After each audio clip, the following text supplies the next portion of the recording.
Hello everyone, today we are going to learn basic ZW3D, how to create point. To create point, you can go to sketch menu, click top plane and OK. Now click at this icon to create point. So you can set for coordinate, like I will set into 10, 10, press enter. It will be create points in coordinate 10, 10. I will set again like 10, 5, press enter. This is 10,5.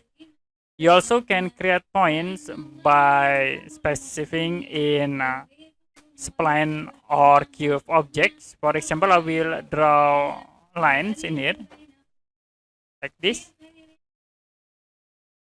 And then if you want to create point along this line object, you can go to point of the menu and then choose point on cube. So you can select the cube objects and you can set the number of the points. You also can set distance by using this option. We can set a distance in here for the cube. And then this is for distance like 1.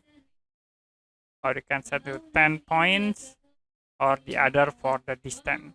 And the third you can create by endpoint cube distance. And the last we can set by cube or percentage.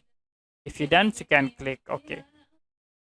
Okay, that's it for basic ZW3D, how to create points on coordinates or in a cube object. If you have any question about tutorial, you can comment below this video.